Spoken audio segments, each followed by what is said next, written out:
everybody, and welcome to another episode of Healthy AF. I'm so glad you're here with me today. My name is Amy Chang, and I am a health coach here with Healthy Life, Health, and Wellness Coaching.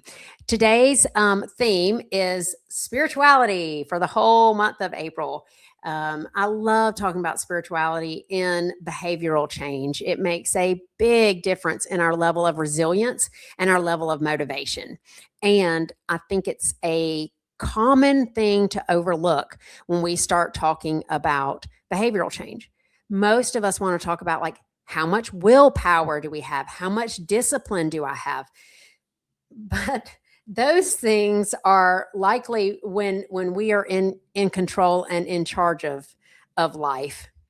But the spirituality brings us to a whole nother level when we're not in charge and control of life. And how do we sustain those habits we want to have or we've worked so hard to have when we are actually like out of control of some situations going in our lives? Like, for instance, you have a regular exercise routine, but then your mom gets sick, or the stomach flu goes through your house, or you typically eat really great food, but you haven't been sleeping well, and now all you want is sugar, right? All of those things. Those are things that we can't really control much, but what sustains us and pulls us through and has us become resilient, spirituality.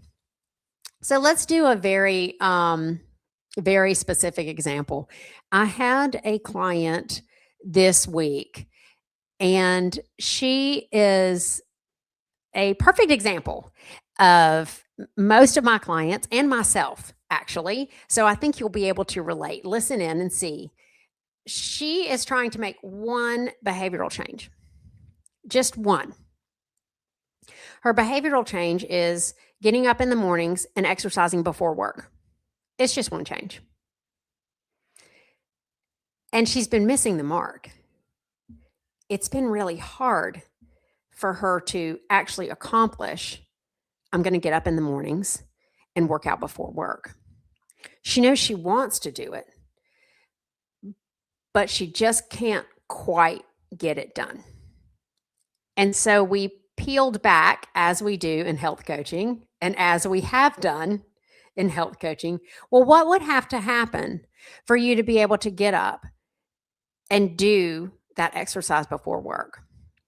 And as you can imagine, there's a whole handful of things that have to happen. Her exercise clothes have to be ready. She has to have the space. She has to know what she's going to be doing. She has to get in bed on time. She has to get up early. She has to reset her alarms, maybe have a conversation with her spouse or housemate to let them know that she's going to be up. There are a lot of things that have to happen.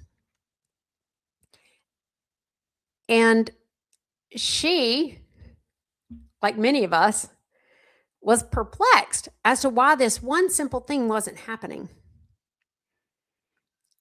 And when we broke it down into all the little tiny things that had to happen, her little mind was so blown. It was so much fun. We had such a fabulous conversation, and she discovered so many things, actually, that she was going to have to shift and change in her life just to accomplish that one seemingly small habit. So where does spirituality come into play here? Grace. Grace and the ability to not achieve something the first time.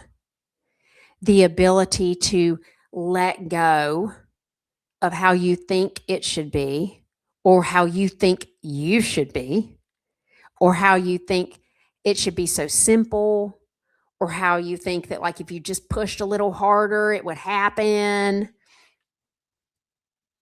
Typically not. If you push a little harder, it might happen, but the sustainability is usually tanked. So we broke this all down and we went back to like, okay, great. So you have an evening routine. That evening routine dictates when you go to bed. When you go to bed dictates when you wake up. When you wake up dictates, what you're available to do in the mornings. So we rewound that whole thing and we started systematically picking through. Well, the way you wind down at night has to change. If we shifted the wind down just 15 minutes instead of the hour that she really wants to get in bed a little earlier, that having that hour full of sleep would allow her to get up at a time where she could get her exercise in. If we just started by shifting it 5 minutes or 15 minutes, and then had the grace to acknowledge that accomplishment, to acknowledge how much energy it required her to shift her wind down routine by that 5 minutes, by that 15 minutes. Then there becomes a whole bowl of available motivation and love and confidence and resilience for when maybe that doesn't happen. That to me is where spirituality comes in.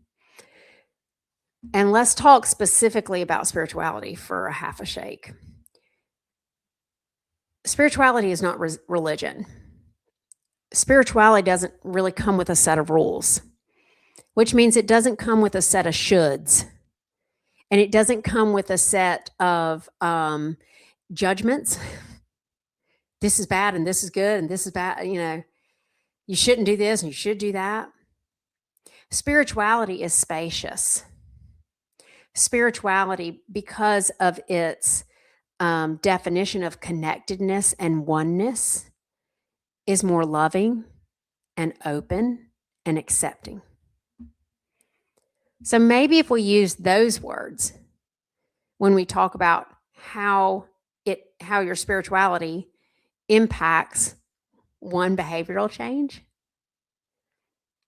it might become very clear to you how spirituality is an amazing tool to add in to your behavioral change tool belt. Let's say that my client gets in bed 15 minutes early, and she, with love and acceptance and openness, recognizes that behavioral shift. Who then might she be when she wakes up? Who then might she be the next night when she has a choice on whether or not to get in bed at her old time, or a 15-minute earlier time, or even a 30-minute earlier time? That could be cool. Yeah.